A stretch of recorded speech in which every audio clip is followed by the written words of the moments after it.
माधुरी नामक एक अध्यापिका अपनी कक्षा के बच्चों को सुना रही थी कि कैसे उनका यह छोटा सा गांव इतना सुंदर और सुरक्षित है।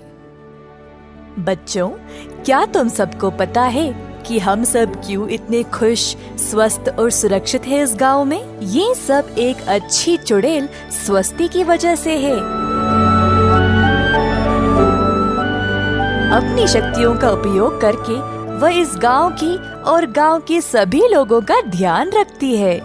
अध्यापिका जी, स्वस्ति दिखने में कैसी लगती है? स्वस्ति हमारी तरह ही एक साधारण महिला थी। अब क्योंकि स्वस्ति मुलायम दिल की थी, तो प्रभु ने उसको कुछ अनोखी शक्तियों का वरदान दिया था। उस समय से उसने यहाँ सब कुछ छोड़ा और उस पहाड़ पर जाकर रहने लगी। आज तक इस गांव में किसी को भी कोई आपत्ति नहीं हुई उसी की वजह से।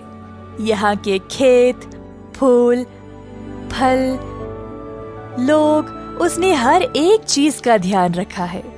उसी की वजह से हम यहाँ एक सुखी जीवन बिता रहे हैं। पर अध्यापिका जी, क्या हम स्वस्ति को देख सकते हैं?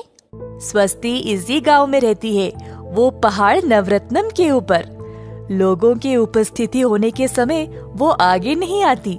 अपनी शक्तियों से वह कोई भी मुसीबत को महसूस कर लेती है और कोई हानि पहुंचने से पहले ही उसको रोक देती है। लोग उसकी पूजा करने उसी पहाड़ पर जाते हैं। तो किसी को भी नहीं पता कि स्वस्ति दिखने में कैसी है ना? पिछले कुछ सालों से स्वस्ति पहाड़ के नीचे केवल 9 बार उतरी है, और वो भी सिर्फ कुछ कीमती मोतियों को पहाड़ पर रखने के लिए। ये मोतियाँ उसके स्वभाव का वर्णन करते हैं, तो इनको अपनी सही जगह पे ही हमेशा होना चाहिए, नहीं तो बहुत बुरा होगा। अब चलो बच्चों, आज के लिए इतना ही। सब अपने अपने घर जाओ। अब एक बच्चे के पिता उसको लेने आए थे, तो उन्होंने भी अध्यापिका जी की कहानी सुनी। उसका नाम था गणेश और गांव में नया आया हुआ था। उसको पता नहीं था कि यह कहानी सच है या नहीं, पर उसने सोचा कि अगर उसको और मोतियों में से अगर एक भी मोती मिल गया तो वह जीवन भर अमीरों की तरह जी सकता है। तुरंत गणेश ने अपने 4 आदमियों को बुलाया और सीधा पहाड़ पर गया मोती चुराने के लिए।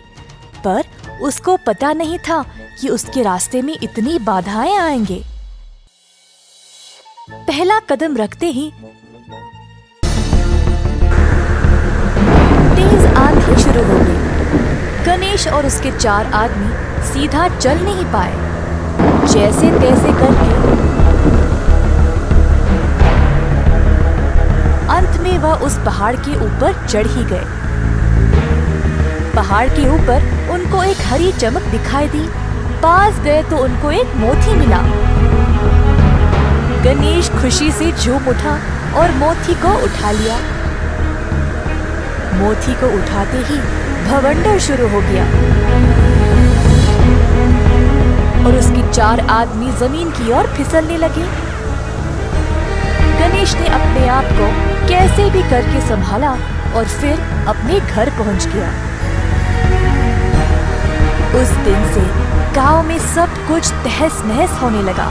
ना खाना था, ना पानी। सारे खेत भी नष्ट हो गए और गांव के ऊपर काले भयानक बादल छा गए।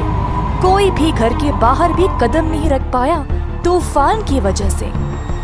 आखिरकार गांव का एक बूढ़ा आदमी गणेश के पास गया और बोला, तुमने बहुत गलत किया। तुम्हारी वजह से पूरा गांव पीड़ा में है। अपनी करनी को ठीक करो, नहीं तो हम सब मर जाएंगे। बूढ़े आदमी के जाने के बाद गणेश ने अपने किए हुए पर ध्यान दिया। उसने मोती अपनी जेब से निकाली और अपने परिवार की ओर देखा। बेचारों को ना नींद थी, ना खाना पीना। गणेश को बहुत बुरा लगा और अंत में गणेश ने मोती को वापस रखने का निर्णय लिया। आंधी के बीचों बीच गणेश वापस उसी स्थान पर गया और मोती को वापस लौटा दिया।